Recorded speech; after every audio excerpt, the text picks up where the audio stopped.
Hi, everybody. Thank you so much for being here today, and welcome to today's talk. So I'd like to start by acknowledging that today's event is taking place on the unceded, traditional, and ancestral territory of the Musqueam people.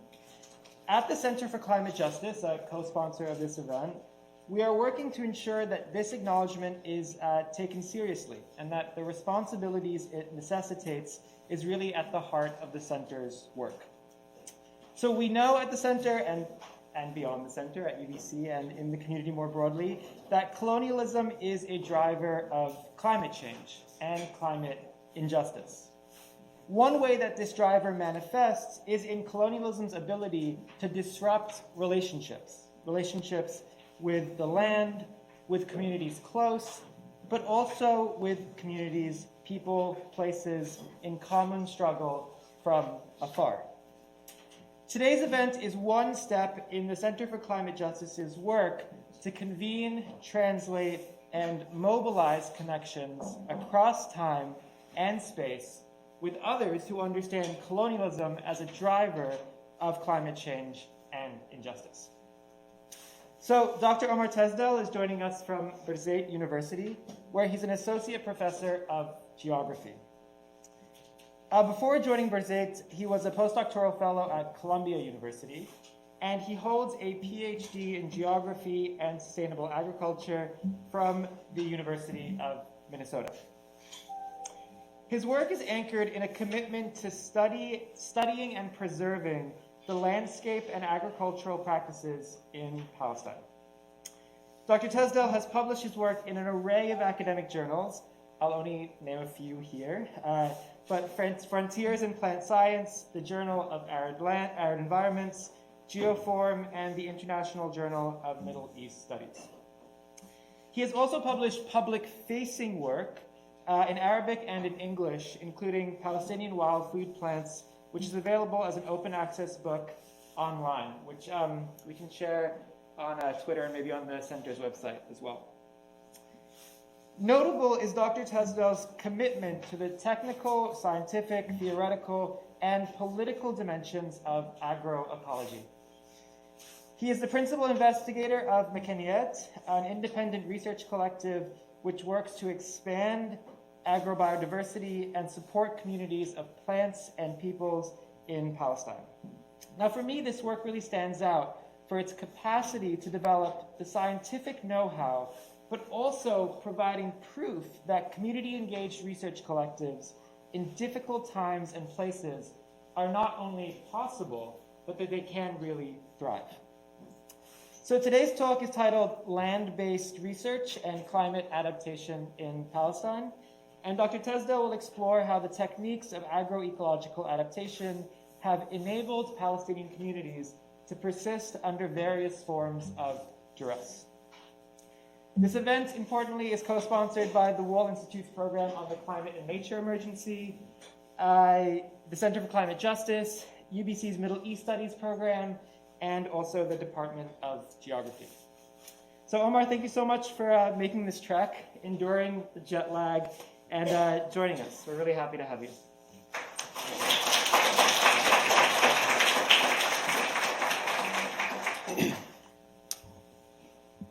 Thank you so much. I bring greetings from Palestine to these beautiful unceded lands of the Musqueam and Salish peoples whose land was usurped a few grandmothers and grandfathers ago. And I also greet the European, Asian, Middle Eastern peoples who now reside here, the beneficiaries of the expropriation.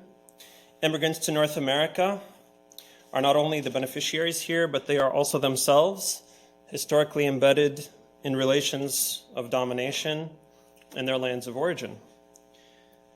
So it's that I think we seek justice for all peoples of this land, and I hope that these kinds of acknowledgements can be a step in that process. I also especially want to thank Rafi, Dania, and Sarah for making my visit here possible and for the conscientious way they have welcomed me. Working as I do now at a Global South university under occupation. The opportunities to exchange ideas are very precious. It wasn't until I moved from the US to live in Palestine that I started to understand how important such exchange was.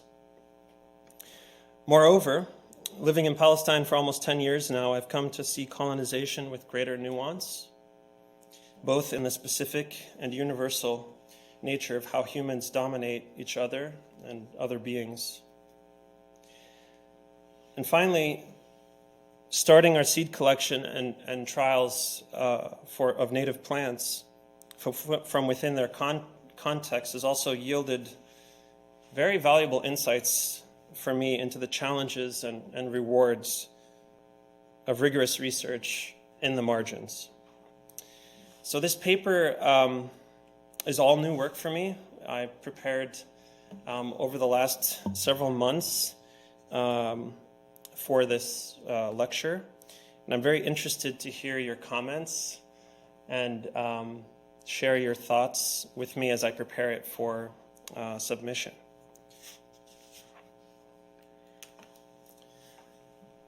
Olive trees are the great survivors of Palestine. They are the last leg of the Palestinian agricultural life left standing. The olive crop is the only crop of any food or economic significance left in Palestine today. This paper asks a central question.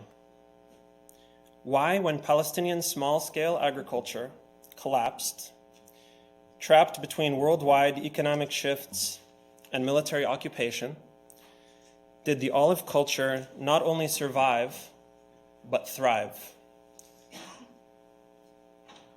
This paper addresses the central question through an exploration of the biophysical and the social dimensions of a crisis and the response of Palestinian farmers to it.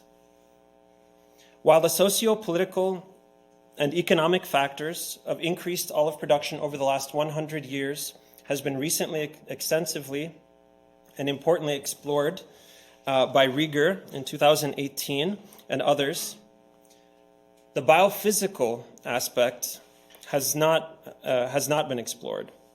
And so my hypothesis here basically is that the biophysical and attending social processes generated by Palestinian farmers to land and climate crisis of the last 100 years illustrates how local people in the Levant and the Eastern Mediterranean might respond in the future to the climate crisis underway. So the way they responded over the last 100 years might show us the way forward. That's the kind of main hypothesis. In its recent history of the last couple hundred years, Palestinian peasants in the hill region were wheat and barley people. They relied on wheat, barley, lentil in the rainy season, and sesame, sorghum, and various vegetables in the dry season. By most accounts, the small grain and pulse agro-ecosystem for Palestinians was a difficult and marginalized life, which often included lifetime indebtedness under feudal landlords located in about 20 crown villages in the hill region of the Palestinian West Bank. As noted in the memoirs of Omar Saleh, in the pioneering work of Salim Tamari, Palestinian feudal families exhibited deep conservatism and exploitation of peasant labor, including slavery in the hill region of Palestine. There is also an important agronomic note to make here.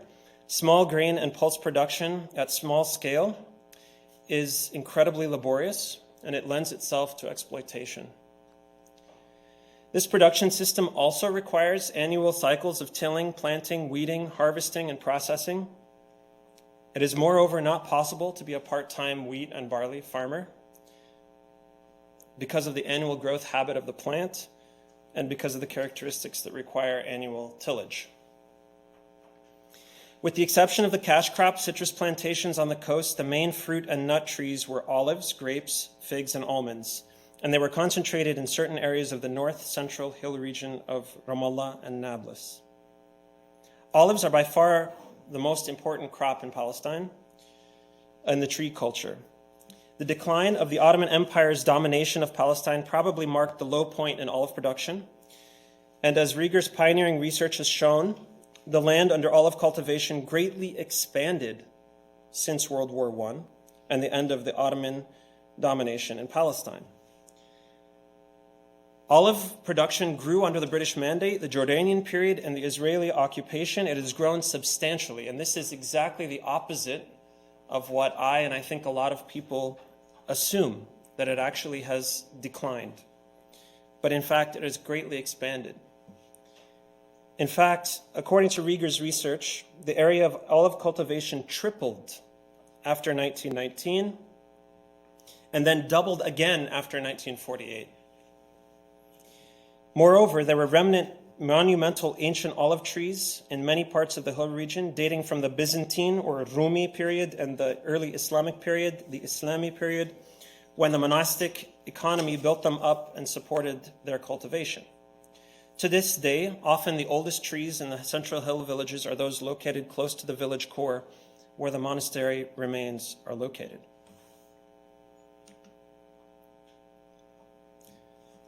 These are photographs from the Matson collection, which is available at the Library of Congress, if any of you are interested. Then a major rupture occurred on three different levels. First, with the Israeli military occupation of the West Bank in 1967, subsistence farmers were actively exposed to the Israeli labor market. In fact, they were recruited to work on the coastal cities in agriculture and construction. This moved them from subsistence to wage labor, opening up the market and the economy in new ways. Although Palestinians had always been part of the global agrarian economy.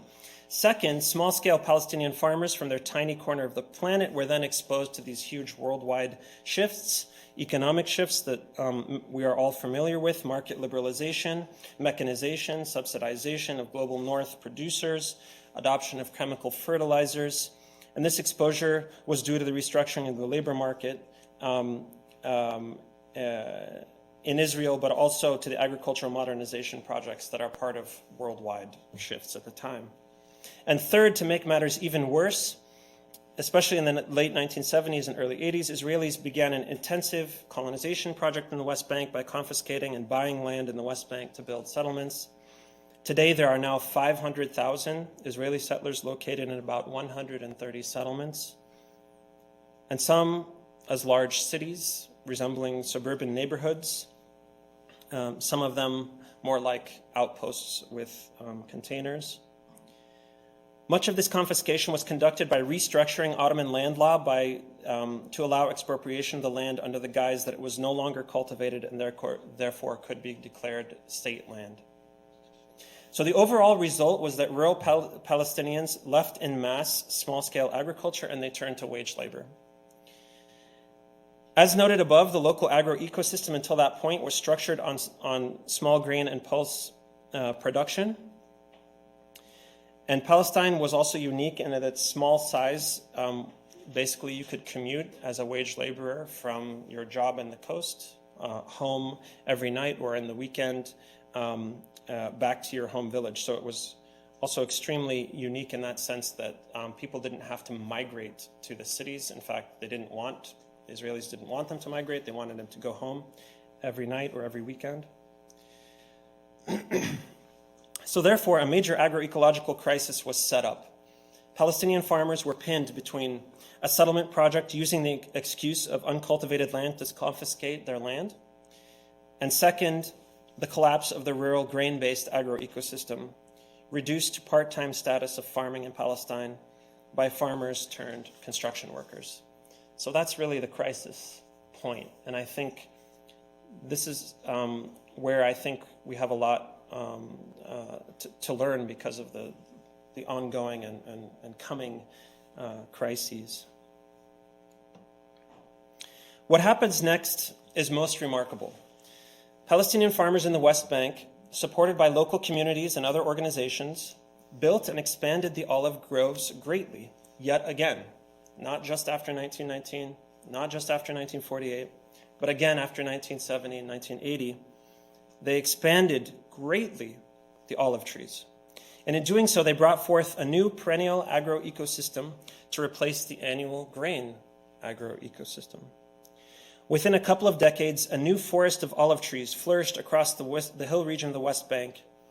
Importantly, and attendant social transformations flourished as well.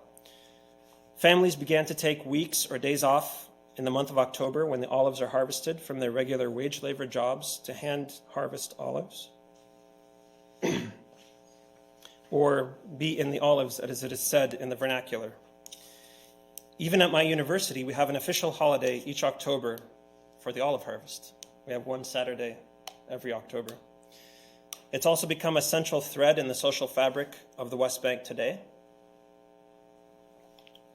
A sign of attachment to the land, as many joke in daily life, the only reason most people, including village people, even go to the land anymore is because of the olives. The transformation is quite stunning if one steps back for a moment. When I ask my students at Birzeit University, the majority of whom hail from village backgrounds, and the vast majority of them don't know what the function of the beidar, or the threshing floor, is. This is a shocking fact, given that it was the backbone of Palestinian rural life and that in the Levant and sustenance for literally millennia, and that these students are only 2 or 3 generations removed from subsistence agriculture and have almost completely lost the cultural memory of the threshing floor, which was probably the most important part of every single village in the entire region.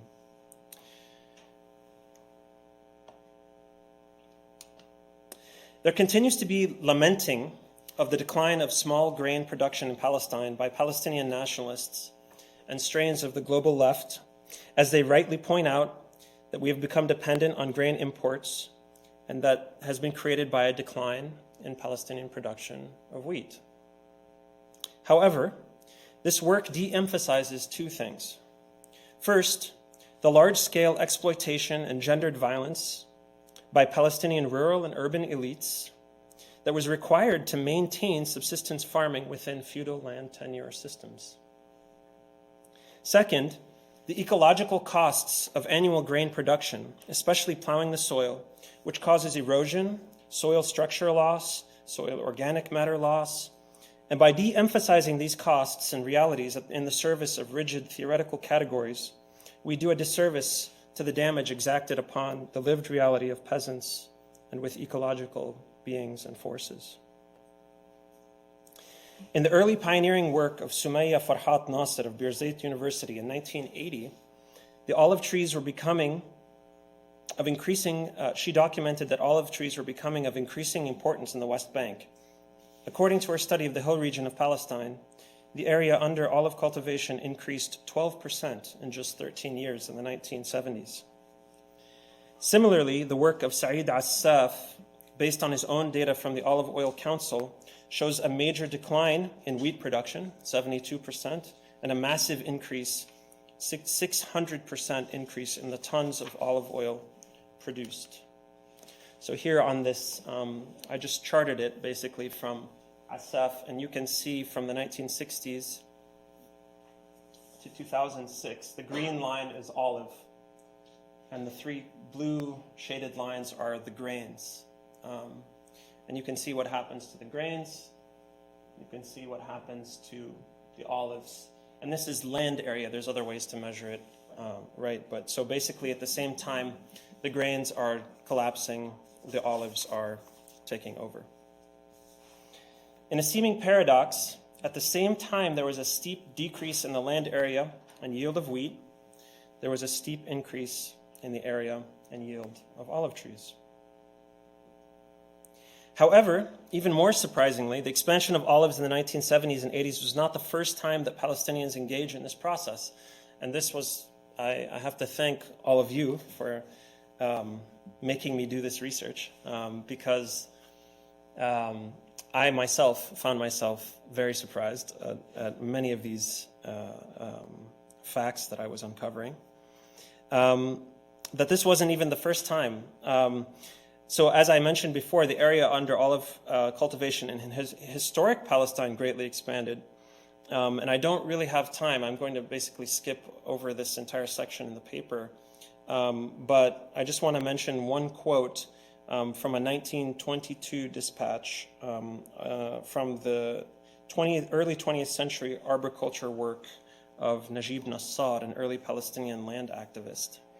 And this is a translation from the original Arabic.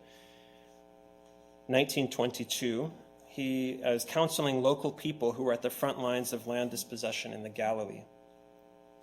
Quote, "We met with local people and spoke with them about their narrow attitude, and we said there is no way out of the danger except the unceasing work of building the soil," which is very interesting. Side note, sorry, out of the quote. Very interesting, he said, building the soil and not plowing the soil.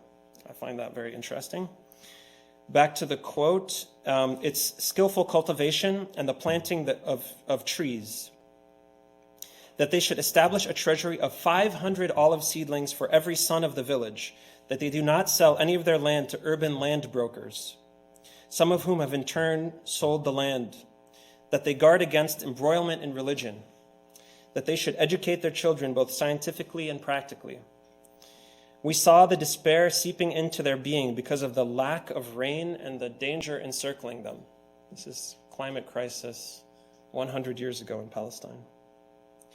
So we encouraged them by telling them of the large cultivation efforts of their brothers in the villages of Jenin, Tulkarem, and Nablus. End quote. This seemingly bygone era, even in this seemingly bygone era, Nassar clearly understood the productive energy of arboriculture and its effects on Palestinian communities. What Nassar understood clearly nearly 100 years ago is that arboriculture, the establishment of groves of trees, has the potential to reorganize relations between people and land and people themselves. Trees enroll people into their rhythms and provide infrastructure for new forms of engagement between people. He inhabited this liminal space between development and arboriculture and called for solidarity along class, religion, and origin amongst Palestinians. So I don't have time to go into the rest of the work on Nassar. I'm going to skip over that.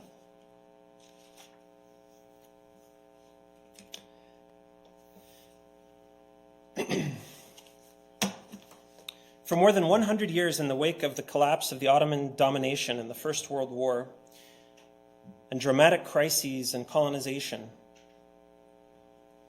Palestinians have been expanding their olive groves in the midst of all of that. As noted earlier, this has been significantly discussed in the literature, beginning in the 1980s. However, in this section, I want to explore the biophysical forces that are unique to the ancient modes of olive cultivation in the Mediterranean region that I think underpin and enable this regeneration. First, it's important to make a note on the domestication history of the olive. Wild olive trees, as well as the related scrubby evergreen trees in the Oleaceae family, grow in the Mediterranean region naturally. They are woody, evergreen. They have waxy, sclerophilous leaves, which is an adaptation for the Mediterranean dry summer period from May to November. There remains debate as to the domestication origin of the olive. Domestication was often done by cloning with woody plants because they lend themselves to it. For example, in the case of the almond, the wild almond is naturally bitter. However, the sweet almond mutation was found by some ancient domesticator. And this adaptation, which may or may not have been naturally advantageous to the plant, bitterness was probably not an adaptation sweetness was not an adaptation that was good for the plant, I'm guessing, because it would have never survived the animals. So it was probably a mutation that enabled it to be a sweet almond that we can eat. And what that was then exploited by humans who were able to consume the sweet almond mutant much more easily. So similarly, in the case of the olive, the wild olive does not produce a fruit of agricultural value. Therefore, the evidence suggests that olives were clonally propagated from a limited number of large fruit-producing mutants. What happens next is particularly fascinating.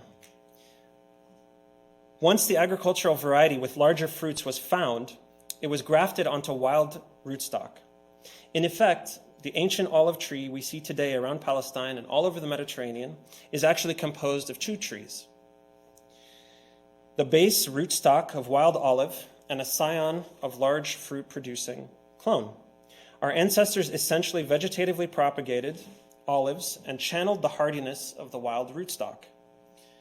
The result of millions of years of evolution of at least 3 million years ago, since the Pliocene period, when the summer rains receded in the Mediterranean and produced a much more pronounced summer dry period, which is about 3 million years ago in the Mediterranean.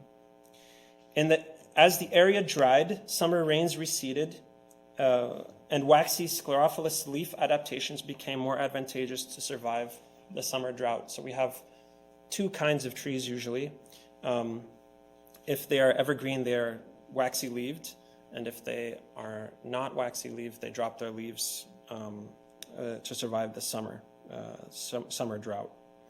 In this way, ancient farmers channeled the evolutionary adaptations resulting from deep timescales to establish the olive trees in a particularly solid foundation with special attention to drought resistance. Recent studies have also interestingly shown that there is a greater genetic diversity in the rootstock than in the productive canopy of the tree, which supports the idea that they were domesticated from a limited number of trees for mutations for large fruit. Second, in Palestine, as with many parts of the Levant, our interviews with elders and the literature review shows that they cared for and stewarded these ancient groves. While it seems that wheat, barley, and lentil took priority in most parts of Palestine, olives remained an important source of oil and wood. When major crises came, as I said in the first part of this essay, they called upon these ancient olive beings to provide for their families. They turned to vegetative propagation, also known as clonal vegetation, which is a technique of reproducing plants asexually. Essentially, you use productive parts of the plant, separate them, and coax them into growing a new plant. Regenerative in the literal sense. It is a way to quickly reproduce plants, but more importantly, a way to reproduce plants in the way that you want. If you reproduce plants sexually by seed, you're rolling the genetic dice every time. However, with vegetative propagation, you make copies of plants that behave and produce the way that you want them to behave, so you can control the process. Of course, this comes with benefits and drawbacks, namely that you reduce the genetic diversity very quickly by cloning. Elders in Palestine have showed us how this great expansion of olives was carried out. In lieu of seedlings developed from seed in nurseries, the elders propagated new seedlings from ancient trees. With a flat hoe hand tool known as a turiyye, common in Palestine, they would cut off... this is a video of new oil. That was a couple of months ago. Where'd that go? I'm very... Canadian authorities would not allow that, sorry. Not that I asked them, but... Okay. Where was I? The oil threw me off. Okay. With a flat hand tool known as a turiyye, common in Palestine, they would cut off a part of the base of the tree in what is called in the vernacular a qurmiyye, which is a word that comes into the Arabic from the Syriac, and from the Syriac into the Syriac from the Greek. In botany, they are known as ovules, or rounded areas at the root collar or root crown of the tree. And these round areas are found at the base of the tree, would be cut off the main trunk of the tree towards the end of the rainy season, February or March, right around now, and planted in deep holes, jouar, in the soil that had been dug during the dry season for this purpose. So,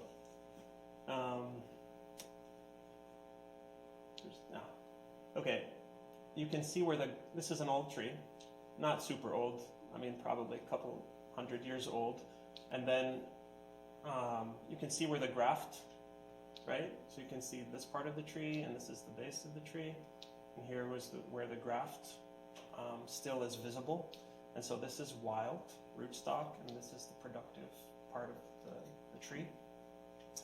And right here are the ovules that I'm talking about. This is in the root crown of the tree. Basically, they would cut off one of these rounded areas, a large chunk of it, and bury it in a hole. The holes then collect rainwater in December and January and store enough soil moisture and are then planted and buried in a small mound of soil to store the moisture as long as possible. Due to the collection of starchy material there, the cutting from the root crown enables adventitious root and shoot growth. The root stubs are then sometimes found with saplings, so you can see the saplings actually. This in Palestine would be considered a totally uncared for tree, because this should have been chopped off by people, so it shows that the tree is not being managed properly. But basically, you can see the root, the wild rootstock growing saplings right off the root base, which you can just cut off and plant, basically, to clone the root, to clone the rootstock. The root stubs are sometimes found with saplings or root suckers growing out of them, and these can be planted in one piece. Then 2 to 3 years later, if the cutting is successful, a sapling emerges out of the soil. It's almost like magic. It's unbelievable. At this point, an olive-producing scion, so you graft on olive that actually grows olives onto the wild rootstock, which you've just cloned. And then in 7 to 10 years, the grafted tree would start producing olives. In other words, the olive forests that Palestinian farmers brought forth over the last 100 years, in spite of and against attempts to erase them, were painstakingly regenerated and propagated from the ancient rootstocks and ancient trees dating back many hundreds of years in Palestine. Regeneration from traces in the landscape is an example of what I call, in a forthcoming essay, remnant agroecology. So let's return to the opening question of this essay. Why, when Palestinian small-scale agriculture collapsed, trapped between worldwide economic shifts and Israeli military occupation, did the olive tree cultivation not only survive, but thrive? To answer that question, I think we have to look back at least 100 years to the question of tree crops. And secondly, we have to look to the biophysical life force that was channeled in an agroecological alliance of Palestinian farmers with the deep genetic history of wild olive rootstock, which enabled Palestinians to bring olive production to large areas of Palestine to replace the collapsing grain agricultural system. So I've described how this amazing plant spreads across the landscape spatially, but I want to just further suggest that it's the temporality of this plant, its perenniality, the fact that it lives from year to year, is what enables its durability as the only surviving agricultural crop of any significance in Palestine. The adaptations found in its wild rootstock give it much of its durability. It thrived under stresses from mass displacement, colonization, economic restructuring, and as I suggest, may enable more adaptations for the coming climate crises disruptions of the future. Elders understood the biophysical features of its perennial and wild growth habit and channeled those forces to spread it all over the landscape and provide a crucial pillar of their diet for their families and their communities. Okay, last section.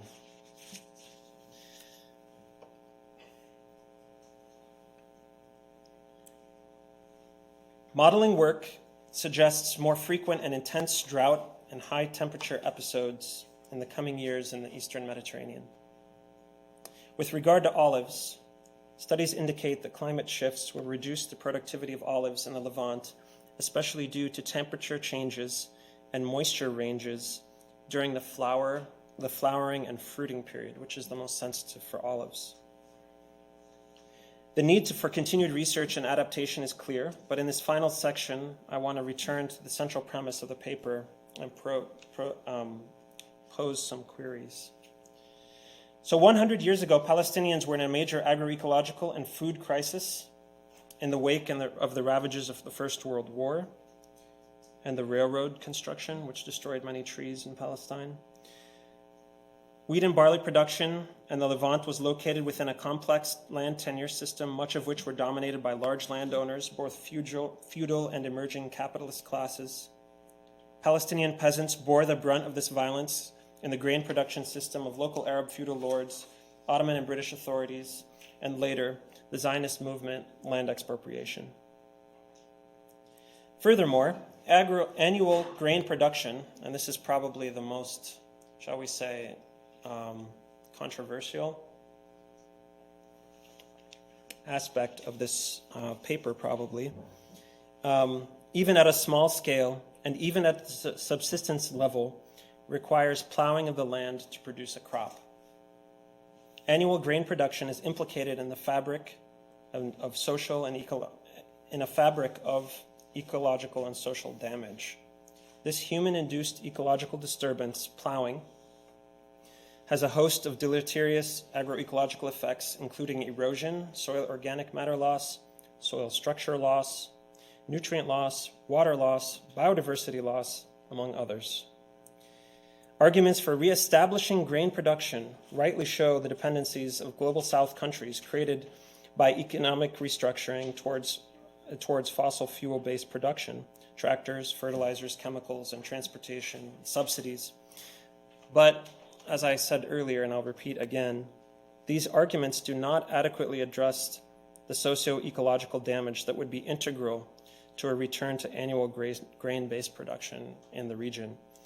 And I've suggested elsewhere with a colleague, Aubrey Street Krug, in a paper, that perennial grain crops could help to address these social and ecological effects of grain production. Okay, so by way of concluding, sorry, there were more photos of olive trees here. By way of concluding, I want to talk a little bit about our research methods. So our research group in Palestine seeks to build more productive and just perennial crop landscapes. It's been made possible by a wonderful team of bright young Palestinian researchers who I want to mention here. Yusra, Fuad, Tala, Yad, and Ishraq especially. We've built a team in Palestine in order to make possible a shift to perennial crop landscapes. We seek to transform these landscapes toward more just and productive features so that the future remnants might be found. So we conserve the seeds. We're building a base, basically, of potentially useful wild plants through identification, seed collection, conservation network, propagation. I'll just show a couple of photos there. We're also interested in testing potential crops for our climate in collaboration with colleagues around the world in Turkey and in the United States at the Land Institute. And from some of the candidates that we have found, this, for example, is the first test plot of a perennial wheat variety which grows for 3 to 4 years and produces a grain crop, not as good as an annual grain crop, but you don't have to plow the soil. My colleague Iyad is in the picture with me. These are just a few of the photographs. We've also been doing research on cover crops under olive trees so that we can stop the plowing under olive trees, which is an ancient practice in Palestine and the Mediterranean, which probably has to go. So this is on the right, a field where they have stopped plowing and instead mow. You have to do something in order to be able to harvest the olive trees in October. You can't have a lot of growth under the trees, so you have to plow or mow or do something, or spray. Those are basically the three options. And plowing is the traditional way, which is on the left-hand side. And you can see the difference in the two fields in terms of the cover, the diversity.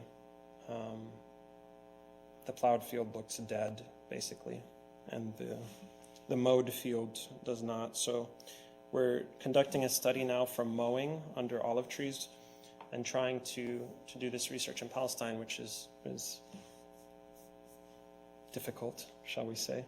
But it's been pretty well documented in Spain and Greece and Turkey,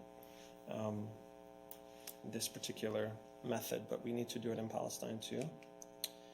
It contains it's a very tedious project of cutting 1 meter square samples and weighing the biomass wet and then drying it and then identifying it, which takes hours and hours and hours.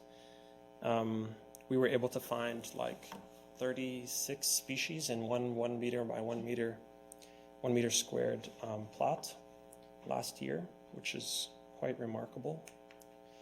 And this is what it looks like in the dry season. There's actual matter, like organic matter under the trees, which allows for the protection of the soil when the rains start in November and December. And finally, what we're also working on are open data structures, which allow us to compile this, all of the data that we're developing, also visualize it, hopefully in responsible and open ways. It's a very tricky balance. I'd be interested to hear from some of you about this, about how you do community engaged, responsible, hopefully emancipatory knowledge production, but within a very, very, very uneven power dynamic in which when you open your data completely, it just gets used by the powerful people. So it's a paradox that I think I would be interested to hear your opinions on more. So the book that Rafi mentioned is available on archive.org. This is just a small guide, 2018. It's freely available on a Creative Commons license. And that in 2018 led to a much larger project, which will probably outlive me. But it's called Barari, which is the first open database of wild food plants in our region, with we have almost 400 plants there now, which is only about 10% of our plant diversity in the region. So we have a long way to go, but all of the photography is ours, all of the research is ours, and the thing that I'm most proud of is that it basically has as many of the local names of plants as we can possibly find, and often they're overlapping, which causes problems between the elders because they think that their name is the right name, it's the only name. But we also have like a little button where you can suggest a name. So this is available in both English and Arabic, and I had to create like a little scale of how edible things are, so I had to kind of make that up. But this is one of my favorite trees, which is also a cousin is native here. What's it called? Arbutus madrone, something. It's called arbutus. Arbutus, yeah. There's one of its cousins is a Pacific Northwest tree. But anyway, this it's called shahi, or delicious. That's the top of the scale for me. So we also do a lot of GIS work and have done in the past. This is from an article 2018 in Agroecology and Sustainable Food Systems, where we basically documented the long-term resilience of a agroecosystem in the Salfit district of Palestine. This is cartography work done by my colleague Yusra. And we were actually able to document the increase in agrobiodiversity over time, which is like the opposite of the entire country and most of the world.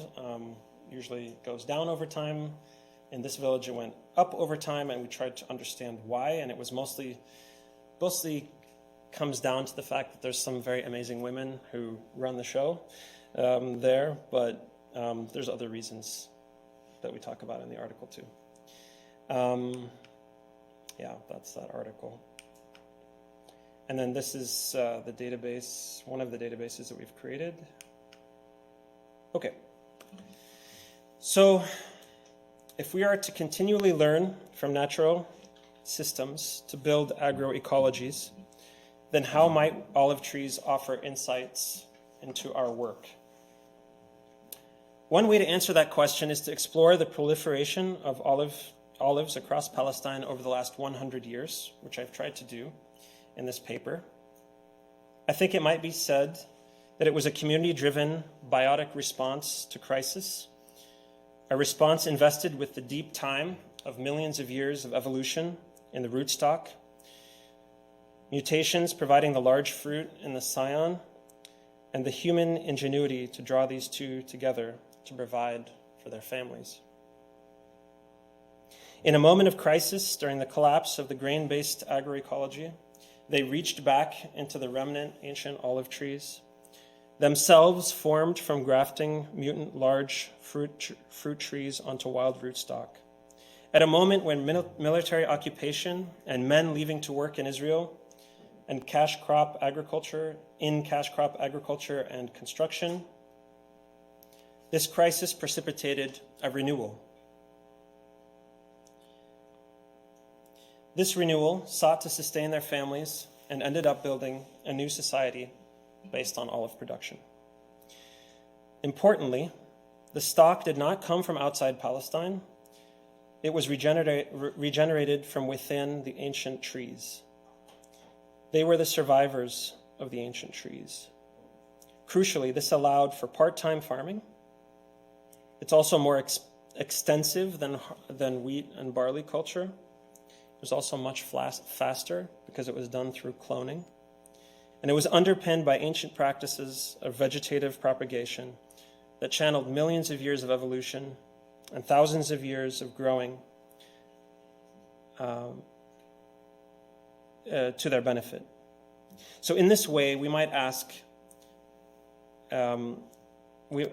ask generally, is this an investment in space as it's usually provided? So usually the expansion of olive trees is usually discussed in terms of taking over land and Palestinians protecting their land from confiscation, which is definitely true. But I think what I want to argue is that it's also an investment in time, a different temporal scale of surviving crises of all kinds.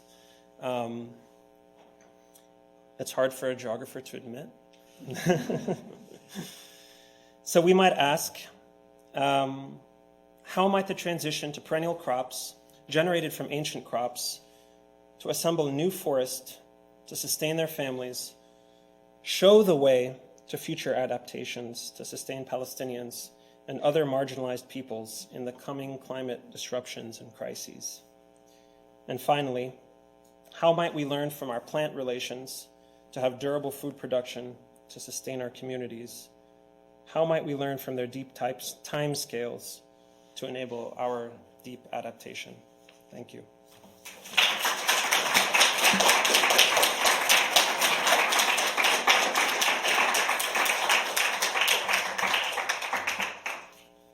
Cool. So